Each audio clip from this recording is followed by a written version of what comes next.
Identifier, analyser, planifier, trader. Votre rendez-vous avec IG. Investissez avec les Turbo 24.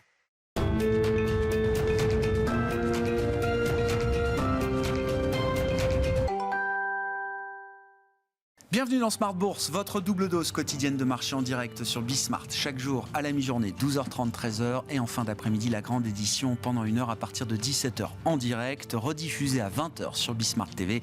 Émission que vous retrouvez chaque jour en replay sur bismart.fr et en podcast sur l'ensemble de vos plateformes. Au sommaire de cette édition de la mi-journée, des marchés qui sont dans l'attente d'un chiffre d'inflation toujours aussi important aux États-Unis pour le mois de novembre. Un chiffre dont les investisseurs espèrent qu'il viendra confirmer la tendance qu'on observe depuis quelques mois maintenant, c'est-à-dire la tendance d'une décélération de l'inflation globale et même peut-être d'une partie de l'inflation sous-jacente. Il faut rentrer évidemment dans le détail de la dynamique d'inflation pour comprendre ce qui se passe aujourd'hui aux États-Unis. La question de l'inflation liée au logement reste une question en suspens aujourd'hui, mais d'autres composantes de l'inflation plus cycliques sont en train de se réduire dans les chiffres publié ces derniers mois et donc peut-être une confirmation à suivre à 14h30 avec le CPI américain pour le mois de novembre. Un chiffre d'inflation évidemment qui ouvrira la séquence banque centrale de la semaine avec la réunion de la Fed qui commence aujourd'hui. Décision aux États-Unis attendue demain à 20h et puis jeudi, grosse journée avec plusieurs grandes banques centrales qui s'exprimeront. La Banque nationale suisse ouvrira le bal jeudi matin, suivi de la Banque d'Angleterre à la mi-journée et de la Banque centrale européenne en début d'après-midi. D'une certaine manière, c'est à peu près le même tarif pour tout le monde qui est attendu pour ce tour de meeting de politique monétaire, à savoir 50 points de base. Quels seront les discours qui viendront accompagner ces hausses de taux de 50 points de base ? Eh bien, réponse à ces questions dans les prochaines heures et les prochains jours. Nous parlerons des scénarios 2023, évidemment, élaborés par les stratégistes de CPR Asset Management en l'occurrence. Les fins d'année sont toujours propices à la réflexion prospective sur les différentes hypothèses qui sont devant nous pour l'année qui commencera dans quelques jours maintenant. Et puis nous parlerons spécifiquement également des marchés actions américains, stratégie actions américaine pour 2023. Nous en parlerons avec Éric Lafrenière, gérant actions US chez Richelieu, dont le fonds vient de célébrer ses 3 ans d'existence.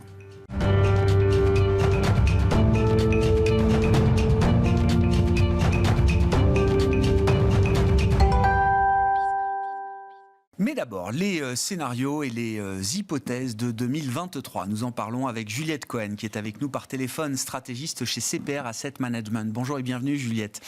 Merci beaucoup d'être avec nous. Et je le disais, effectivement, les fins d'année sont toujours un moment important en matière de réflexion prospective pour la suite. Et vous avez élaboré chez CPR Asset Management des scénarios de marché à 1 an pour couvrir l'horizon d'investissement 2023. Juliette, il y a 3 scénarios, dont un scénario central pour lequel vous affairez une probabilité de 50%, qui semble être le scénario idéal, Juliette.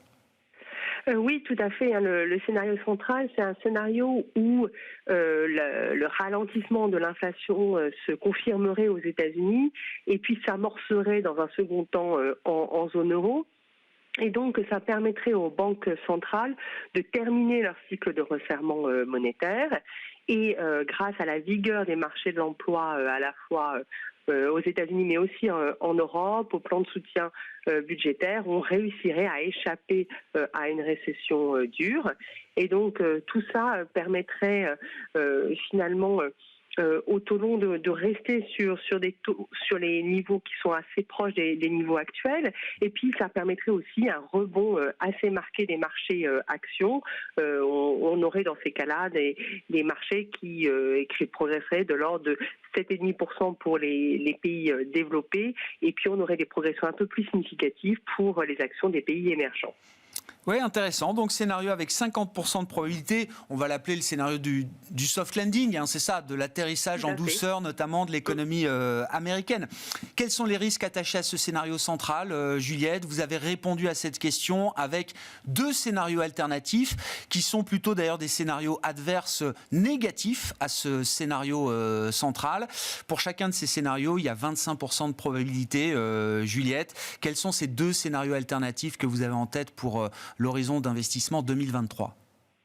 Alors, il y a un premier scénario qui est un scénario de récession sévère, où on aurait un fort ralentissement de la demande mondiale et notamment une Chine qui s'enfoncerait dans la crise. Et dans ce cadre-là, les banques centrales seraient amenées probablement à faire des premières baisses de taux directeurs en toute fin d'année 2023.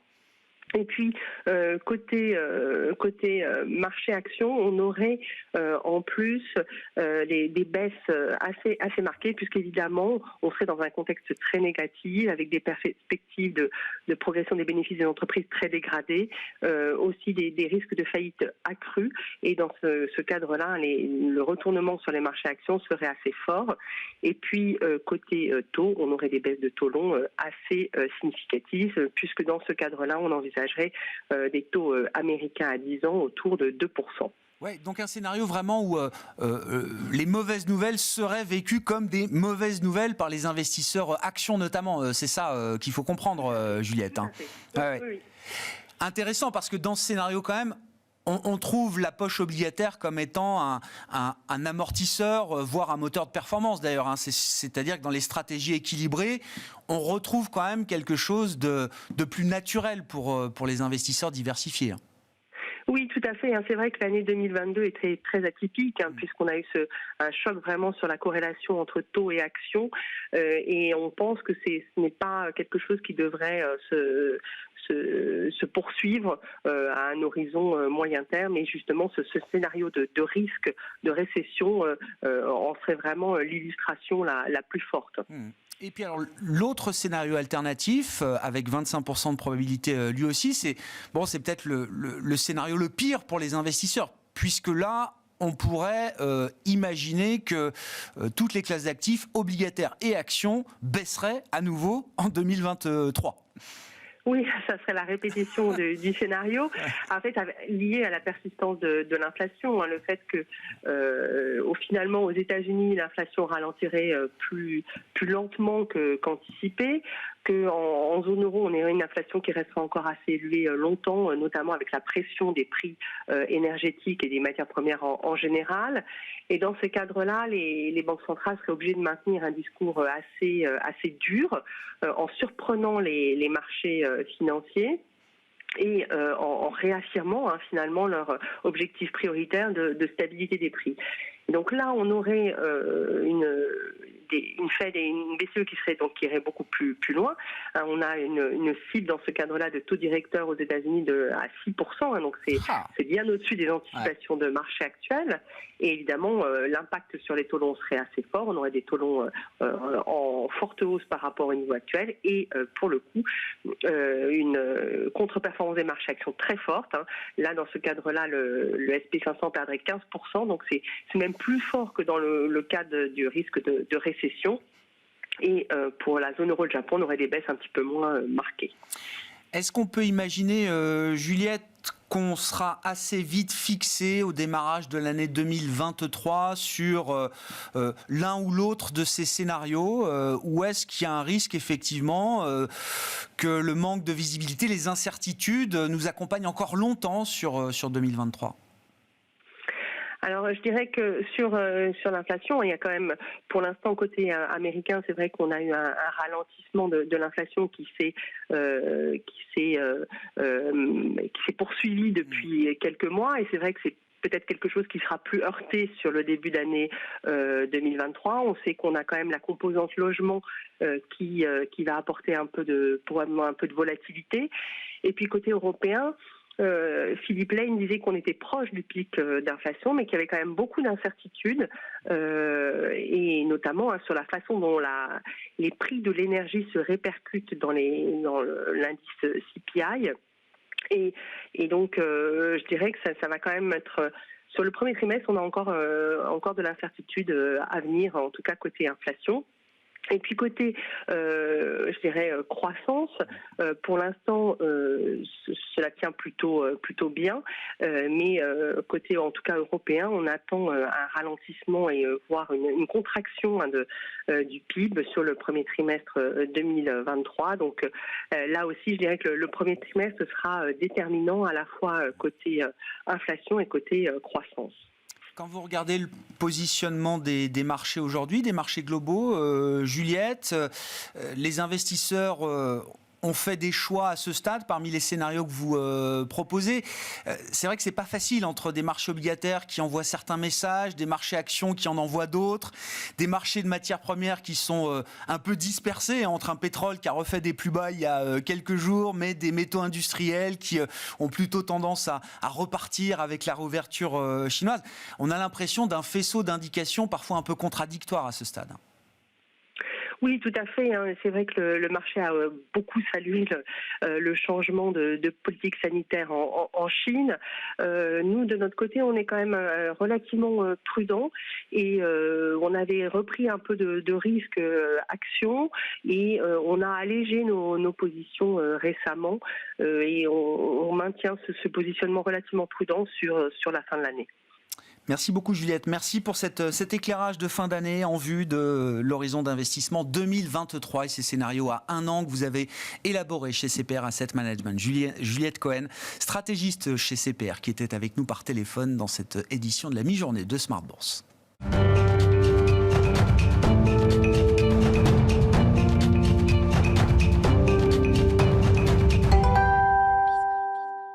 Bon, on va parler des perspectives spécifiques du marché action américain à présent avec Éric Lafrenière qui est gérant action américaine chez Richelieu Gestion. Bonjour et bienvenue Éric. Bonjour. Merci beaucoup d'être là. Votre fonds Richelieu America ESG fête ses 3 ans. On va y revenir. Non mais juste un commentaire parce que Juliette a parfaitement décrit 3 scénarios qu'il faut avoir en tête pour 2023. En y réfléchissant, je me dis que on va sans doute passer par chacun de ces scénarios. Le marché risque de passer par chacun de ces scénarios au fur et à mesure que se déroule l'année 2023. Oui, sans doute. En fait, la grande inquiétude demeure toujours à quel niveau les taux US vont arrêter de monter. Nous, on a un scénario d'un plafonnement des Fed Funds autour de 5%. Donc, si on regarde le scénario pour la réunion de demain est d'environ 50 points de base, vous voyez, de 50 points de base, qui nous ramènerait dans une fourchette 4,25, 4,50. Et donc, nous, ça nous laisse soit 2 fois 0,25 complémentaires, soit 1 fois 0,50, et ensuite, on arrête. La deuxième question est ensuite, combien de temps on va rester sur ces niveaux-là? Et là, le marché va aussi s'interroger. Et bien entendu, ça a des implications sur les niveaux de valorisation qu'on peut mettre en avant pour les marchés. Et de ce point de vue-là, je parlais de faisceau d'indications un peu contradictoires. Il y a une contradiction entre le marché et la Fed sur l'idée du marché que la Fed trouvera, je ne sais pas, un chemin ou un monde possible qui lui permettra ou l'obligera de réajuster un peu à la baisse ses taux directeurs au courant de l'année 2023, dans la deuxième partie d'année, alors que dans le discours, jusqu'à présent, on verra ce que nous dit Jérôme Powell demain soir. Mais jusqu'à présent, le discours de la Fed est resté très clair et très explicite et très ferme sur l'idée que non, il n'y aurait pas de baisse de taux en 2023. Oui, tout à fait. On en parlait tout à l'heure, mais Wagner l'avait dit à l'époque. En période de crise, le seul actif qui a de la valeur, c'est votre crédibilité. Donc je pense que la Fed va vouloir maintenir ce discours de vouloir ramener l'inflation à son objectif et que tant qu'elle ne sera pas convaincue et tant que les investisseurs ne seront pas convaincus que ce pic d'inflation est derrière nous et qu'on n'aura pas de reprise derrière si on ouvre les manettes un peu trop tôt, elle va maintenir ce discours et cette politique, et c'est probablement une bonne chose. Nous, on est dans le camp qu'on connaîtra peut-être une récession technique aux États-Unis, on est sans doute déjà dedans, mais qu'on n'ira pas en risque de récession profonde. Ouais, c'est ça. Et que quelque part, M. Powell aura réussi son pari de ralentir l'inflation et d'éviter un scénario économique trop catastrophique. Ouais. Soft landing, récession modérée, ça fait partie de la même idée, on va le dire comme ça. Enfin, il y a quelques nuances peut-être chez certains investisseurs, mais c'est quand même l'idée globale, effectivement, du soft landing ou d'une récession modérée. Tout à fait, et on va le voir, il faut que l'emploi se dégrade encore un peu. L'emploi est encore un petit peu sous tension, les postes ouverts sont passés de 2 postes ouverts pour chaque demandeur à 1,7 aujourd'hui, c'est sans doute encore un peu trop élevé. Le chômage doit aller à 4,8, sans doute peut-être 5% pour qu'on ait un marché de l'emploi un peu plus fluide, mais in fine, sur le long terme, ce sont des choses qui seront positives pour la suite. Bien sûr. Même si le chemin risque d'être pas forcément linéaire, exactement. On verra d'ailleurs, ce sera intéressant de voir évidemment la publication du CPI tout à l'heure et la réaction de marché, mais c'est vrai qu'après 2 ou 3 mois de détente et de surprise à la baisse de l'inflation, ce qu'on n'avait pas vu depuis longtemps, il y a toujours le risque que sur un mois, sur un point, sur un chiffre, on puisse avoir une déception en la matière, que la décélération ne soit pas continue et linéaire. Exactement, et ce qui referait douter les investisseurs sur le parcours de la Fed et pourrait ramener de la volatilité. D'un autre côté, on a vu la réaction des marchés lors des derniers chiffres de CPI, un rebond de plus de 6% spectaculaire, sur les marchés. Ouais. Les gérants sont globalement très nerveux, il y a encore beaucoup de liquidités dans les portefeuilles, les poids actions ne sont pas nécessairement sur les points hauts ou même voire sur les points neutres. Donc les gérants sont très très très nerveux et un peu tétanisés, je dirais. Je voulais qu'on célèbre avec vous les 3 ans du fonds. C'est toujours important, 3 ans pour l'industrie de la gestion d'actifs, effectivement, parce que c'est un track qui vous fait rentrer quand même dans les radars, que ce soit en termes de notation, en termes de distribution également. C'est un moment important. Donc pour vous, Eric, avec en plus une belle performance sur 3 ans, puisque sur cette séquence-là, sur ces 3 ans, vous battez de quelques points votre indice de référence, je crois. Eric, ma question, je vous laisse commenter vos 3 ans, mais ma question c'est... alors que la stratégie du fonds est toujours la même, et notamment un thème de fond qui est celui de la croissance régulière des dividendes, ça c'est quelque chose que vous appréciez beaucoup dans cette stratégie. La stratégie n'a pas changé, mais la composition du fonds a forcément évolué. Est-ce que le fonds tel qu'il a été conçu en 2019, tel qu'il a été lancé en 2019 par rapport à ce qu'il est aujourd'hui, est-ce que le fonds est un peu différent, très différent, totalement différent ? Écoutez, on a lancé le fonds dans une période de taux très très très bas, des liquidités à volonté, suivie d'une crise du Covid, une crise sanitaire majeure, un ralentissement des économies pratiquement à l'arrêt, redémarrage derrière avec un cycle de hausse des taux aux États-Unis particulièrement agressif et donc des impacts sur les valorisations. L'idée du fonds, quand on l'a lancé, c'était d'avoir vraiment une brique centrale pour nos clients. Et donc, dans le cadre du process d'investissement, vous l'avez soulevé, on a ce qu'on appelle notre poche cœur, qui est l'assise de la gestion du fonds, qui regarde les sociétés qui ont réussi à payer un dividende en croissance tous les ans pendant un minimum de 15 ans. Donc, le premier moteur de notre performance, c'est l'allocation qu'on attribue à cette poche, minimum 50, pouvant aller jusqu'à 80%. Donc, pendant ces 3 années, bien entendu, le poids alloué à cette poche a bougé. Mais ce qui est intéressant pour moi à regarder, c'est que les valeurs qui constituent cette poche, 90%, je dirais, sont les mêmes valeurs. Le poids de ces valeurs a bien entendu varié, mais ça reste une assise et ça reste des valeurs fonds de portefeuille. Hyper intéressant, parce que vous avez pu tester dans le dur la capacité de ces entreprises. Alors je ne dis pas qu'on n'a pas eu de crise pendant 15 ans, il y a eu des crises ces 15 dernières années. Une crise financière et sanitaire. Voilà, mais là il y a eu une concentration de crises quand même depuis 2 ans, et ça a permis de tester quand même justement la capacité de ces entreprises cœur que vous avez en portefeuille à servir un dividende en croissance. Oui, tout à fait. Et l'idée, et on l'a bien vu, cette poche a son rôle plutôt défensif, je dirais. En période de forte hausse des marchés, il faut aussi aller chercher du bêta, il faut aller chercher du risque. On l'a vu en sortie ou en tout début je dirais, de déconfinement. Tout à fait. Même avant, dès qu'on l'a vu mars 2020, valeur de croissance. Donc nous, on a associé cette poche à une poche qu'on appelle multithématique, où on va aller chercher des événements soit ponctuels de marché ou des tendances plus long terme. En sortie de l'arrivée du Covid, il fallait être digital. On a eu jusqu'à 40% d'exposition aux valeurs tech. On avait débuté cette année, à titre d'exemple, avec environ 8%. On est revenu aujourd'hui plus ou moins en ligne avec le benchmark. On a eu des GAFAM par moment, on en a eu moins par d'autres. Donc on essaie de s'adapter aujourd'hui, les thématiques qu'on aime bien pour cette fin d'année et pour début 2023. Donc on a toujours eu une poche intéressante, une poche importante dans cette poche satellite qui est liée au mode de transport de demain. Ça peut aller des constructeurs de véhicules électriques aux minerais, au recyclage de ces minerais. Donc, on a une poche assez vaste. On a aussi une poche qui continue d'être investie, qui est moins importante qu'elle ne l'a été, mais qui est toujours sur le digital, parce que ça reste quand même un événement ou un secteur qui va continuer à se développer. Le Covid a accéléré cette tendance. Les niveaux de valorisation qu'on est prêt à payer ont sensiblement contracté. Donc, mais ça reste quand même des secteurs qui nous semblent porteurs. Il faut être plus sélectif dans les valeurs, mais ça reste un secteur. Et puis, plus récemment, on est en train de regarder, de monter en puissance sur une poche liée au reshoring, onshoring, nearshoring. Ce qu'a mis en avant le Covid aussi, c'est les problèmes de chaîne d'approvisionnement. Je ne pense pas que les boîtes américaines vont quitter les pays émergents ou autres, mais vont rapatrier sans doute une partie de leur capacité de production probablement au Mexique, aux États-Unis, au Canada. Et donc, il y a toute une thématique qui va se mettre en place et qui risque de durer plusieurs années autour de ça. Et ça, c'est quelque chose qu'on est en train de mettre vraiment en avant dans le fond pour l'année prochaine.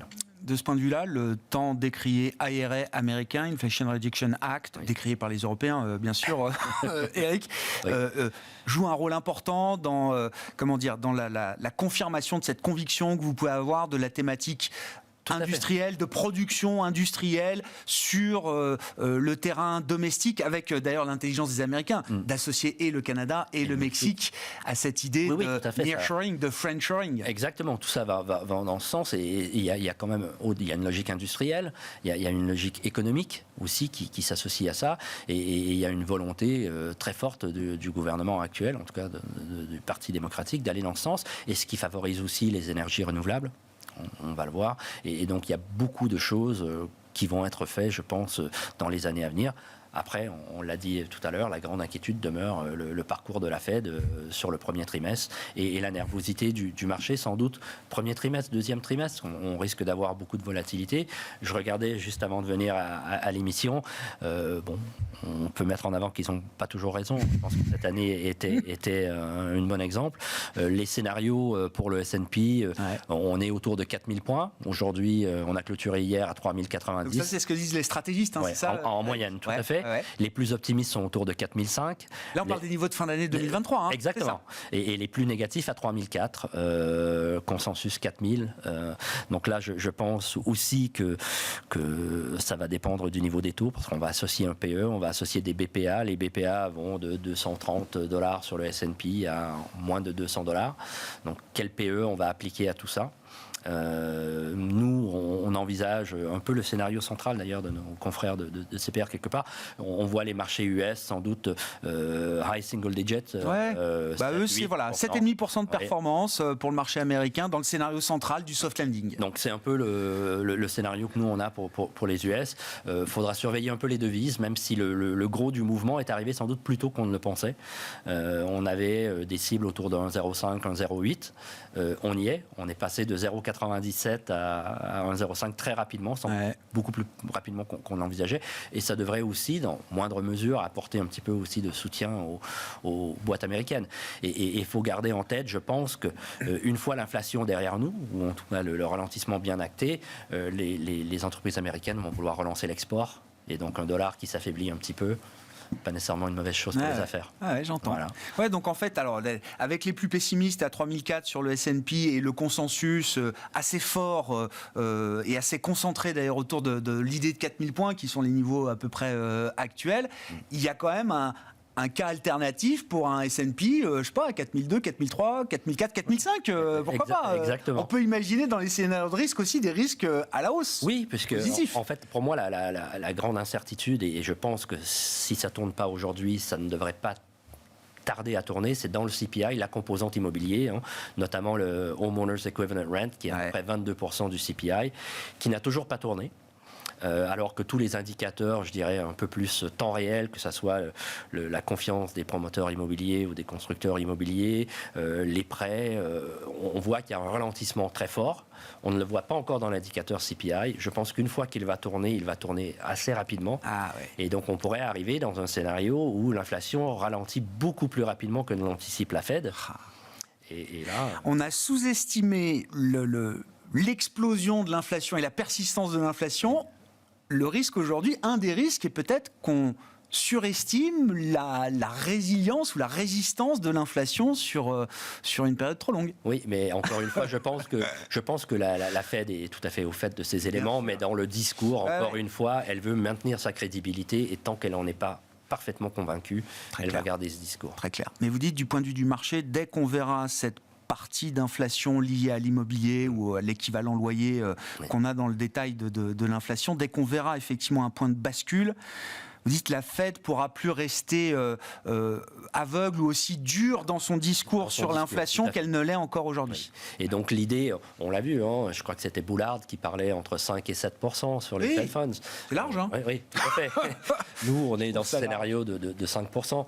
Et je pense qu'une fois que le marché est convaincu qu'on s'arrêtera sur ces niveaux-là, ça sera déjà une première étape qui sera favorable aux actions pour l'année prochaine.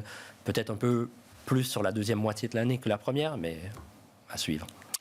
Un mot sur une des situations spéciales du moment sur le marché américain, Eric, et on en parle parce que ce sont deux positions importantes dans votre fonds. Alors Microsoft, qui est une position importante historique de votre fonds, et puis Activision, qui est aujourd'hui un gros poids dans votre stratégie. Le premier poids. Le premier poids, oui. Et ben voilà qui est dit. Est-ce que ça veut dire que vous êtes confiant dans l'idée que le deal se fera malgré les avertissements et malgré l'action en justice intentée par la FTC américaine chargée de protéger les questions de concurrence vis-à-vis du consommateur américain? Il y a plusieurs aspects. Donc on trouve que c'est une position intéressante, surtout en termes de risk-reward. Et je l'expliquerai un petit peu après. Les trois organes qui doivent vraiment valider ce deal, donc on a le SMA au UK, on a la Commission européenne et le FTC. On l'a vu dans une réunion non publique la semaine dernière. Le FTC a voté, a priori, je crois de mémoire, c'est 3-1, d'aller plus loin, d'entamer donc une procédure contre Activision. C'était pas quelque chose qui était inattendu. D'ailleurs, preuve, le titre a baissé de, je crois, dans 1,5 sur cette séance et est revenu, je crois qu'avec clôturé autour des $74. On est à $77. Clôture d'hier, un peu plus $77 hier. Donc le marché n'était pas particulièrement surpris que le FTC approfondisse, lance les démarches. Et d'ailleurs, ça aura le mérite parce que Microsoft était resté plutôt discret, même si apportait son soutien au deal, était convaincu que le deal allait se faire, restait un petit peu dans l'ombre, je dirais. Et maintenant, Microsoft va peut-être aller de l'avant, concrétiser certaines des démarches pour peut-être rassurer le marché, rassurer Sony. On l'a vu hier, il y avait des rumeurs qui circulaient que justement le jeu phare, Call of Duty, pourrait être offert dans le cadre d'abonnement aussi chez Sony. Et donc, on est d'avis qu'un consensus, ou en tout cas qu'un accord sera trouvé avec le FTC pour que le deal se fasse. Ça représente à peu près 23% de upside sur Activision. Oui, sur Activision. Parce que la base du deal, c'est quoi, 70 milliards? Ouais, $95. Voilà, $95 par action. Et on est autour des $77. Donc il y a un peu d'upside. Si jamais donc il y a quand même une prime qui s'est installée sur le deal, une prime de défiance qui s'est installée sur le deal. Qui tourne entre 20 et 27% depuis plusieurs mois. C'était notre idée de rentrer parce qu'après avoir fait plusieurs calls avec de juristes et des analystes sur le sujet, que le risque était plutôt que le deal se fait pas. Que le deal se fasse. Si le deal ne se fait pas maintenant, quel est le downside? Ce qui est intéressant de noter, c'est que beaucoup de sell-side qui avaient un peu abandonné la valeur puisqu'il y avait un deal en cours reviennent sur la valeur et nous disent qu'en fait, en termes de valorisation, il y a un peu de downside, mais que la boîte est quand même attractive. Pourquoi? Donc plusieurs choses. On a vu le secteur des jeux vidéo est chahuté depuis plusieurs mois, depuis un petit peu la réouverture de l'économie.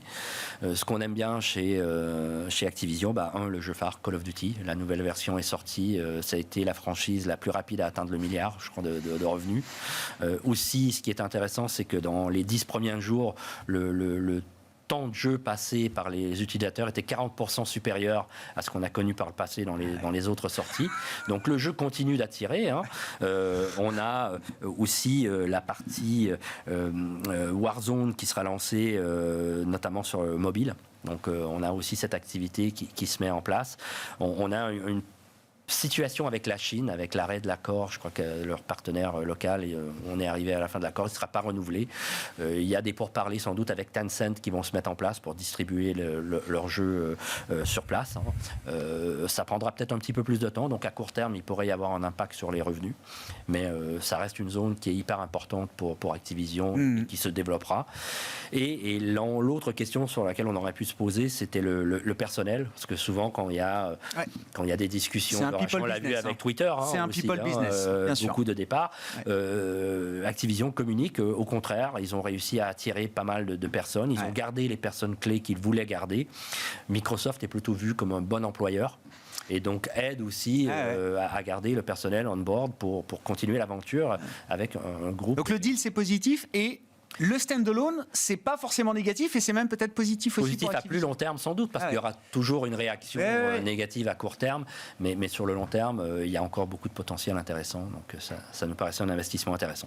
Merci beaucoup Eric. Merci d'être venu nous parler des marchés actions américains à travers votre fonds que vous pilotez chez Richelieu Gestion. Eric Lafrenière, gérant actions US chez Richelieu, qui était l'invité de Smart Bourse à la mi-journée. On se retrouve à 17h en direct sur Bismart.